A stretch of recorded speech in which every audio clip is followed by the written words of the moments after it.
Hello student, welcome back to BHS Sumati Academy. This is your science teacher Rasmi Dikshit. So we are learning the chapter 9, that is states of matter and their properties. So in this chapter we have learned about different state of matter. Now we have to learn the properties of a material. Means around us we can see so many things there are around us, like the books are there, furnitures are there, soft toys are there, and many more things. So we can classify all these things on the basis of their touch, color, smell and hardness. Okay, so on which quality we identify a particular material, it is called the property of that particular material. So now we will learn about one by one the properties of material. First, by touch. Means if we touch anything, some things we feel like very smooth, and some things we feel like very rough. Means on touching we can feel the smoothness of a thing and the roughness of the things. Like if we touch a glass, that will feel very smooth. If we touch the coal, it will feel as rough. So that means by touching we can identify the things.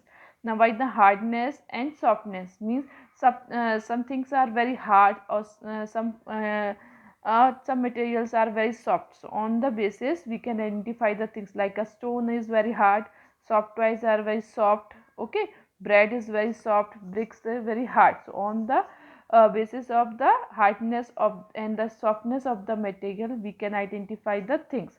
Now why the shape, means all some means something some materials have very fixed shape. So on the basis of their shape we can identify the things. Like clay and sponge do not have a fixed shape. So when you apply pressure they can change their shape. But there are so many things, like a bricks, like a furniture, they have a fixed shape. Okay, now some allow light to pass through them or some do not. Means we also see there are some materials which allow the light to pass through.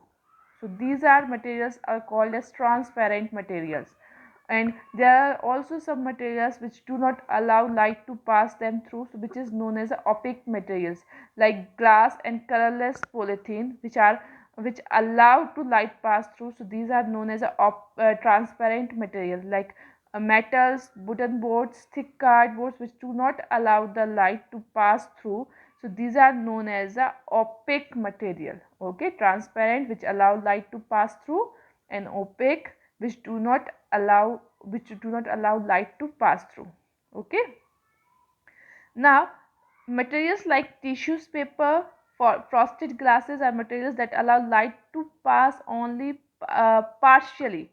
So they are neither transparent nor opaque, so they are known as a translucent. Means there are some materials which allow light to allow light to partially transfer. So they are not a transparent, not a opaque, so they are not as a known as a translucent, which is the example of like tissue paper, frosted glass. Okay, now some break and some do not break. Like a glass and bricks can easily break. If we throw them they can easily break, but steel and other metals like iron and steel, gold, if we throw them they cannot be easily break down. So means on some materials can easily break and some can only bend on applying the pressure, but they not break. Now some conduct heat and some do not. Like try to stir the boiling water in 2 spoons. One is wooden spoon and the other is steel.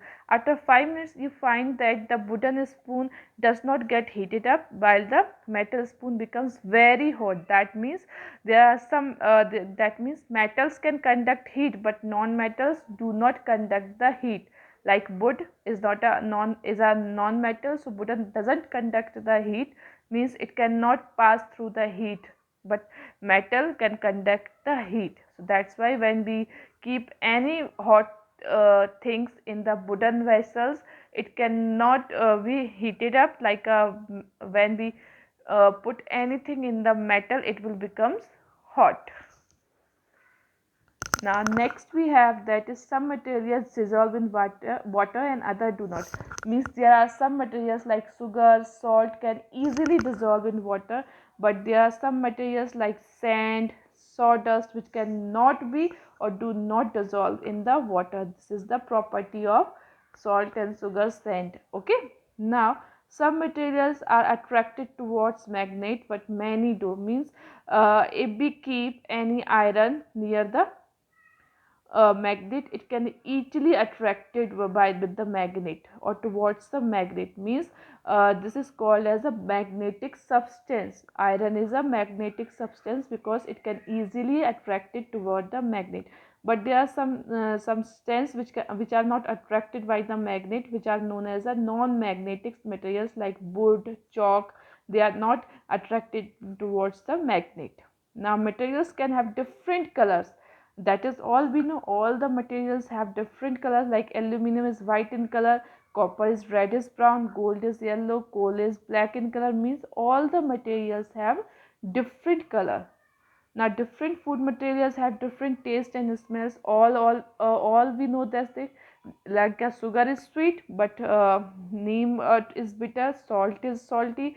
So smell of rose flower is different from the smell of jasmine flower. Means all the things, all the food materials have different taste and different smells. So what we learned today, we have learned today the different properties of different materials. So this chapter we have completed.